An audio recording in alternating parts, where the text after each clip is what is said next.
વંદે ભારત ટ્રેનને કોની નજર લાગી? સુરત રેલવે સ્ટેશન પર દરવાજા જ ન ખુલ્યા, 1 કલાક અટવાઈ ટ્રેન।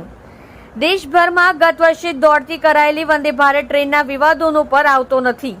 આ ટ્રેનને જાણે કોની નજર લાગી હોય તેમ એક પછી એક ઘટનાઓનો ભોગ બની રહી છે। ત્યારે હવે વંદે ભારત ટ્રેન સાથે બનેલી વિચિત્ર ઘટના સામે આવી છે। અમદાવાદથી મુંબઈ જતી વંદે ભારત ટ્રેનના દરવાજા સુરત રેલવે સ્ટેશન પર ખુલ્યા જ ન હતા। આ કારણે ટ્રેન સુરત રેલવે સ્ટેશન પર છેલ્લા 1 કલાકથી અટવાઈ હતી। આખરે મેન્યુઅલી દરવાજા ખોલ્યા બાદ આગળ જવા રવાના કરાઈ હતી। અમદાવાદથી મુંબઈ જવા નીકળેલી વંદે ભારત ટ્રેન આજે સવારે 8:20 કલાકે સુરત રેલવે સ્ટેશન પર આવી પહોંચી હતી, પરંતુ ટેકનિકલ કારણોસર ટ્રેનના દરવાજા ખુલ્યા જ ન હતા। આ કારણે ટ્રેનના મુસાફરો બહાર અટવાયા હતા। ન તો કોઈ અંદર જઈ શકતો હતો, ન તો કોઈ બહાર આવી શકતો હતો। આ બાદ રેલવે તંત્ર દોડતું થયું હતું। મેન્યુઅલી ટ્રેનના દરવાજા ખોલવાનો પ્રયાસ કરાયો હતો। ટ્રેનમાં લાઇટ એસી બંધ કરવા છતાં પણ દરવાજા ખુલ્યા ન હતા। મેન્યુઅલી દરવાજા ખોલવા માટે રેલવે સ્ટાફ મજબૂર બન્યો હતો।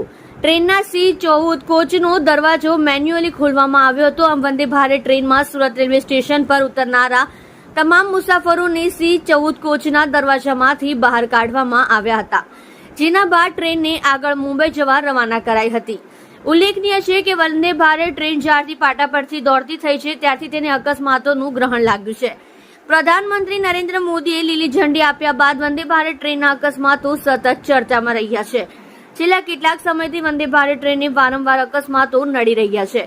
ઉદ્ઘાટન બાદથી વંદે ભારત ટ્રેન પાટા પર દોડાવવી મુશ્કેલ બની હતી। આ ટ્રેનને અત્યાર સુધી અસંખ્ય અકસ્માત થયા છે। ટ્રેનને આડે રખડતા ઢોર આવતા ટ્રેનને નુકસાનીનો સામનો પણ કરવો પડ્યો છે। આ કારણે વંદે ભારત ટ્રેનનો અકસ્માત સતત ચર્ચામાં રહે છે। જોડાઈ રહો અમારી સાથે, તાજા સમાચાર જોવા કલમ કી દાસ્તાન ન્યૂઝ ચેનલ સાથે।